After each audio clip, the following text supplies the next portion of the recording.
God ends here, यानी भगवान यहां खत्म होता है। यही लिखा था एबी के कार्टा मोनेस्ट्री के उस खौफनाक दरवाजे पर, जिसके सामने दो नन्स खड़ी थी। उनके पास अंदर जाने के अलावा कोई चारा नहीं था।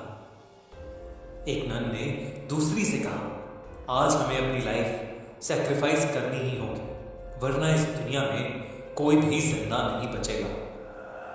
उन दोनों ने उस दरवाजे को खोला और कार्टा मोनेस्ट्री के अंदर चली गई। वहां उनका इंतजार एक भयानक दिखने वाली नन कर रही थी, जिसका नाम वैलिक था। वैलिक ने एक नन पर हमला करके उसे वहीं मार डाला। मरते मरते उस नन ने दूसरी नन को एक चाबी दी और कहा कि उसे ही ये करना होगा। दूसरी नन ने वो चाबी ली और किसी चीज की तरफ भागी, लेकिन इससे पहले कि वो कुछ कर पाता, वैलिक उस पर भी हमला करने लगा।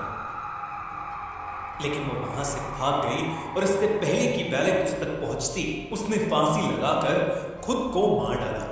जब इन दोनों नन्स के मरने की खबर रोमानिया के एक महान प्रीस्ट के पास पहुंची, तो उसने इन सब बातों की तहकीकात करने की सोची और वो अपने साथ एरिन नाम की एक नन को लेकर एबी आ गई, जहां वो दोनों नन्स मारी गई थी। सिस्टर एरिन के पास एक खास ताकत थी। उन्हें बहुत से विजन्स आते थे, जिसकी मदद से वो किसी अनहोनी को पहले ही देख लेती थी। वो कभी कभी आत्माओं को भी देख पाती थी और इसीलिए उस प्रीस्ट ने सिस्टर एरिन को अपने साथ आने के लिए चुना था। वो प्रीस्ट और सिस्टर रात के समय एबी के पूरे कार्टा मोनेस्ट्री की छानबीन कर रहे थे। जैसे ही वो मोनेस्ट्री में घुसे, उन्हें काफी अनईजी सा महसूस होने लगा। अचानक उस पुराने खंडर में उन्हें सफेद लिबास में कुछ मॉन्क्स की प्रोजेक्शंस इधर से उधर जाते हुए दिखी। वो थोड़ा आगे गए तो वहां ऑब्जेक्ट्स अपने आप इधर से उधर हो रहे थे। ये देख के उन दोनों को समझ आ गया कि जरूर इस जगह पर शैतानी साया है। तभी एक कोने में उस प्रीस्ट को वो नन दिखी जिसने फांसी लगाकर खुद को मार डाला। उसकी गर्दन टूटी हुई थी और उसका मुंह आधा सड़ चुका था। अचानक उस नन ने अपनी आंखें खोली और उस प्रीस्ट पर हमला करके उसे एक कॉफिन में कैद कर दिया। दूसरी तरफ सिस्टर एरिन एबी के कार्टा मोनेस्ट्री में रह रही एक नन से टकरा गई। उससे बात करने पर मालूम हुआ कि बहुत समय पहले वहां पर एक एक्सोर्सिज्म किया गया था, जिसके दौरान हमारी दुनिया में पोर्टल खुल गया था। उसी पोर्टल की मदद से कुछ शैतानी आत्माएं हमारी दुनिया में आने लगी थी।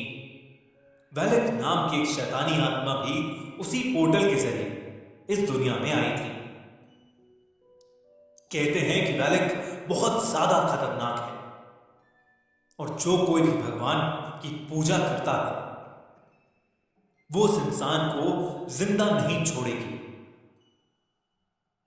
सिस्टर एरिन ने उस नन से पूछा कि वो किस तरह वैलिक को हरा सकते हैं। ऐसे में उस दूसरी नन ने कहा कि उसे सिर्फ जीसस क्राइस्ट के खून से मारा जा सकता है। उनका खून एक एंटीक रेलिक में बंद है और उस रेलिक को सिर्फ एक चाबी से खोला जा सकता है। उस नन ने बहुत डरते हुए सिस्टर एरिन को वो चाबी दे दी। सिस्टर एरिन ने जैसे ही वो चाबी अपने हाथ में ली, तभी उन्होंने कुछ नेगेटिव एनर्जी महसूस की। उन्हें घुटन होने लगी और उनकी आंखों के सामने एक कॉफिन का विजन आया।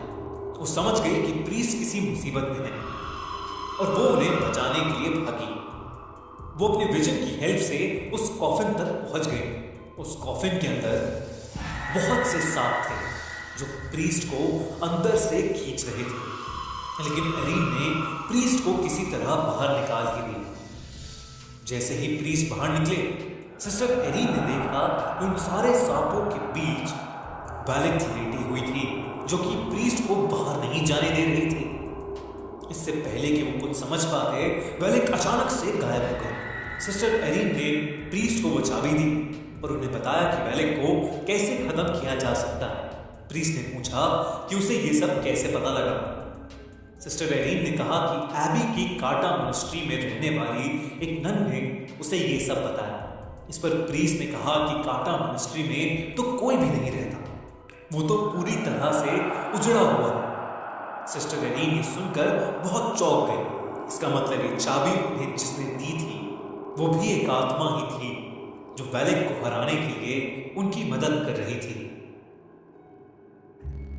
प्रीस्ट ने उस चाबी की मदद से कुछ मंत्र पढ़े जिससे उन्हें पता लग गया कि वो एंटीक रेलिक कहां पर है जिसमें जीसस क्राइस्ट का खून था।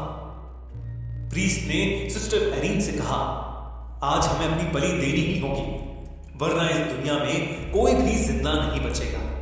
वेलिक उनका वहीं इंतजार कर रही थी। जैसे ही वो अंदर घुसे, वेलिक ने प्रीस्ट को पकड़ लिया।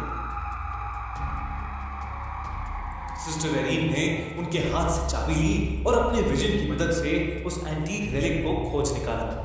वो प्रीस्ट मंत्र पे मंत्र पढ़े जा रहा था, लेकिन वेलिक पर मानो कोई असर ही नहीं हो रहा था। अंत में उसने प्रीस्ट को बड़ी बेरहमी से मार डाला। अब वो सिस्टर एरिन के पास आ गई थी, लेकिन सिस्टर ने उस रेलिक को खोज लिया था। वेलिक ने सिस्टर को उनकी गर्दन से उठा लिया, लेकिन सिस्टर ने जल्दी से जीसस का खून वेलिक के ऊपर फेंक दिया। देखते ही देखते वेलिक बुरी तरह से चिल्लाने लगी। वो जोर जोर से चिल्लाने लगी और वहां से गायब हो गई।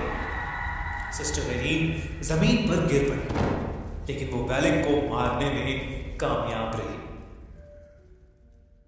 अगर आपको ये कहानी अच्छी लगी तो हमारा चैनल खूनी मंडे अभी सब्सक्राइब करिए और देखिए हिला देने वाली हॉरर स्टोरीज।